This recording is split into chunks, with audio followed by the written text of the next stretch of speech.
Hey everybody, welcome back again to another episode of Cantankerous Cookery. I am your host, Ed Doyle, and normally I show you fast, easy dinners or lunches or breakfast to make. We're going to attack your sweet tooth today. Cream cheese Oreo chocolate covered balls. I call them bunny turds because they kind of look like little bunny turds. These are fantastic. You can use any kind of Oreo that you want. It doesn't have to be just an Oreo. It can be any cookie that you want with some fresh cream cheese. The flavor of the filling of the Oreo will also affect the flavor of your cookie balls. You're going to need some dark chocolate or white chocolate or both if you want, and whatever you'd like to sprinkle on top of them. Next, we're going to show you just how easy it is to make. All right, so let's get started with how to make this delicious recipe for this candy, cookie, whatever you want to call it, that is going to raise your blood sugar and get the dentist involved. No, I'm only kidding. We're going to need one full package of Oreo cookies. Now, I use the mint Oreo cookies because in this recipe, I want my little bunny turds to be minty fresh. You're going to need one 8-ounce package of softened cream cheese. You're going to need some white chocolate, semi-sweet, some dark chocolate, semi-sweet. You're going to use, if you like, again, you do what you want to do. I'm just showing you what I'm going to do. I got some pink sugar, some blue sugar, some purple sugar, some crushed up mints, just to make it look pretty because, hey, Easter is right around the corner. Okay, you're also going to need a double boiler. If you don't have a double boiler, it's very easy to do it yourself. As long as you've got two pots that are two different sizes, one can fit snugly or kind of snug on the other one. You're going to fill the bottom one halfway with water. You're going to start that to a boil. Once that starts boiling, you're going to take your second pan, set it in the boiling water. Careful, do not splash it on yourself. This is not McDonald's. You cannot sue me for a hot cup of coffee. Put your chocolate that you're going to melt inside your other pot and put that pot in the boiling water. Stir that around. It'll get nice and soft and syrupy just the way you want the melted chocolate. You're also going to want to get a cookie sheet lined with wax paper and a lot of people wanting to lick the bowl. Okay, let's get started. Okay, so how we're going to start is we're going to take our softened cream cheese. And we actually want to put our softened cream cheese right inside the bowl with the crushed cookie bits. Now what I would do to start this off is take a regular fork and start mushing that around just to kind of get it mixed a little bit. You're not going to really be able to do well with the fork. We're just going to kind of move it around a little bit. A little easier when we use our mixer now. So go ahead and once you get that mixed around a little bit, we're going to go ahead and we're going to take our mixer and on low, we're going to get in there and we're going to mix this around. And we're going to mix this around to the point that, I mean, it is going to be like putty. It's going to be like soft pablum for the kid in all of our hearts.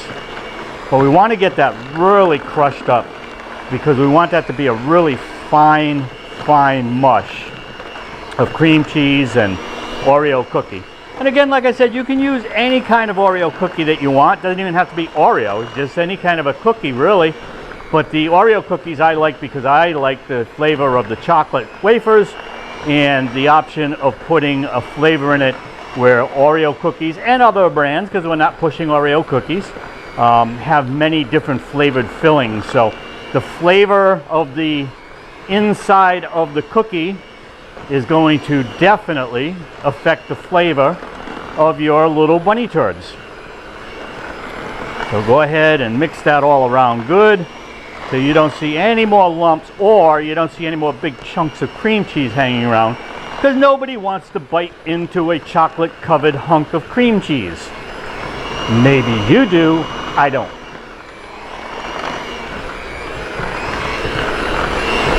Okay, and that is all nice and mixed up now. We'll just take our beaters off. Give those to whoever wants to lick them. Nothing but goodness here. Okay, next you're going to take your cookie sheet and you're going to cover your cookie sheet with wax paper or parchment paper. You can use either one, wax paper or parchment paper. It's just so that it doesn't stick to the pan. And you're going to use it right now and you're going to use it again after we continue. So what you're going to do is make sure your hands are clean, okay? Just because they're called bunny turds, we don't want anything that resembles anything else in our bunny turds. So make sure your hands are clean. And you're going to just take a handful of this like this. And yes, it's sticky and it's messy, but it's fun. And you're just going to kind of round these into little balls. You can squeeze them if you want. It's really messy, so it'll look like you really were playing with bunny turds. And you're just going to pop each one about the size of a small meatball. Okay, and you're just going to round these all up. And you're going to place them on your wax paper. Okay, it doesn't matter right now that they're a little bit messy and a little bit loose, because the next thing that we're going to do is we're actually going to take these and we're going to put these in the refrigerator and we're going to chill these for about an hour. We want these to be nice and stiff. Okay. If the hour comes and you find that they're still a little bit soft, which they shouldn't be, but if you do, then what you could do is you could pop them in the freezer for just a few minutes. You do not want to freeze these. You just want to do whatever you have to do to make it firm. Okay? So whatever you need to make it firm, you go ahead and you do. And we're going to get maybe about 12.5 of these, but they are so good. I mean, you can get a lot more depending on if you make them smaller. Mine are kind of large, but that's okay because they're all mine. Nobody's gonna get any. No, I'm kidding. I will make some special for my wife. I pick on her all the time on my videos, but deep down she really is a sweetheart. And then we will take our little balls of bunny turds. I know a lot of you are going to be out there saying, oh, now that's just disgusting. Oh, shut up. Lighten up. Get a life. Just take these and pop these in the fridge for 1 hour to let them firm up. Okay, now that an hour has passed, we can go ahead and pull the tray out that we put in the refrigerator.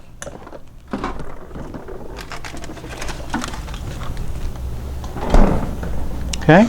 And what I want you to do at this point is I want you to squeeze your balls and find out just how firm they are.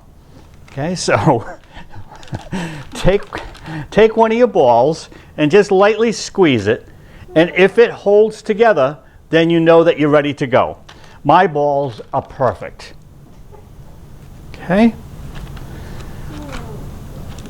With your balls being perfect, now we're going to go ahead and we're going to start melting our chocolate. Again, you can do this in a double boiler. Some people want to do it in a microwave. I prefer the double boiler. Microwave has a tendency sometimes, if you don't time it just right, you'll burn your chocolate. Okay, so as we see, we have our boiling water going in one pot. We're going to take our second pot and we're going to lightly place that in the boiling water. So you can see that that sits there very nice. You don't want to push it in. You don't want to drop it in and have the chance of spilling that boiling water. You're not going to sue me because Ed told you how to play with boiling water. If your water starts to boil like that, you can go ahead and turn it down a little bit. It doesn't have to be boiling all over the place. Again, safety is first. So we just turn that water down just a hair so it stops the rapid boil. And we're going to take our chocolate morsels first, and we're going to put our chocolate morsels in the double boiler. If it spills a little bit, just please be careful. So with that heating up, what we're going to do is going to hold onto the pan, leaving it in the water, and we're just going to kind of move these chocolate morsels around with our spatula. And as you can see, it doesn't take long for it to start melting. And we're going to go ahead and we're going to keep stirring those around. Yeah, we'll turn a light on here for you in case it helps you to see what's going on here a little bit. And we're almost there. We still see a few chunks in there, here and there. Okay, and as you can see now, you can see the consistency of that melted chocolate. It's almost like a pudding, which is perfect. So we're going to now because we do not want this to harden up. We're going to shut off our heat. We're actually going to take both pans, being very careful because of the boiling water, and we're going to take both pans back over to our work area. Okay, now that we have our chocolate melted, you can go ahead and you can take a toothpick. And you're going to take a toothpick, and when you're going to stick it inside one of your balls, okay, just stick it right in there. And you're going to take your pan, and you actually, be careful now, this chocolate is hot. You're going to drop your ball in the chocolate. You want to get your balls nice and coated with chocolate.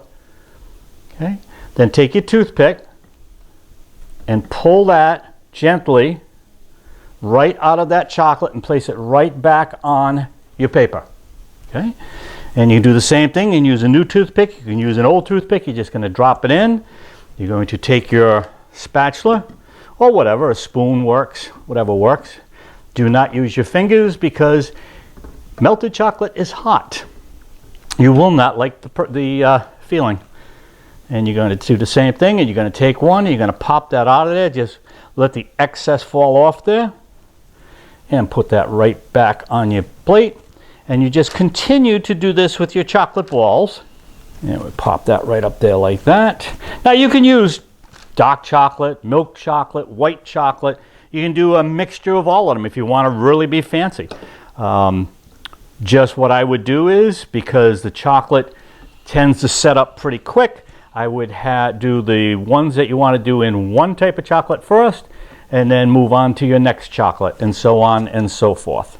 Now, while your cookie balls are still kind of wet and moist, what you want to do now, especially seeing Easter's right around the corner, but just for decorations to make them fun, get yourself some colored sugar, and just sprinkle some colored sugar just on the top, just a little bit, whatever color you want, whatever flavor you want. You can get beads, you can get whatever you want. You can use the little crushed candies, like I have here, the little peppermint crushed candies. Just drop a few of those on the top. You can put some chocolate sprinkles.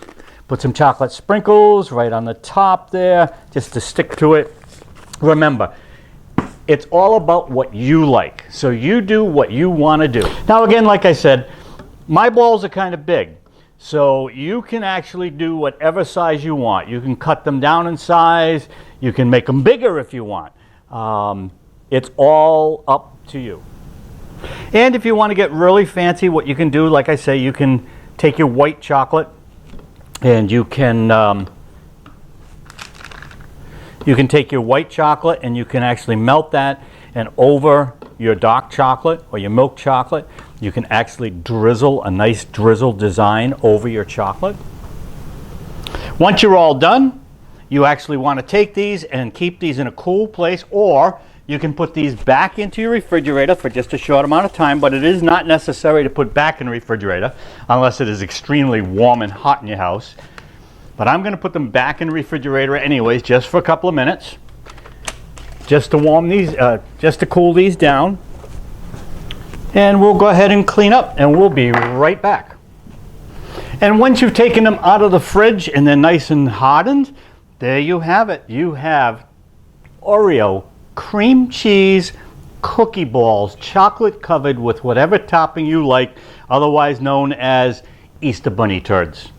I hope you enjoyed this. This one's really tasty, folks, especially those of you who have a sweet tooth. So if you like this recipe, please share it with your friends, subscribe to my channel, and we'll see you next time with something good to eat again. Have a great night.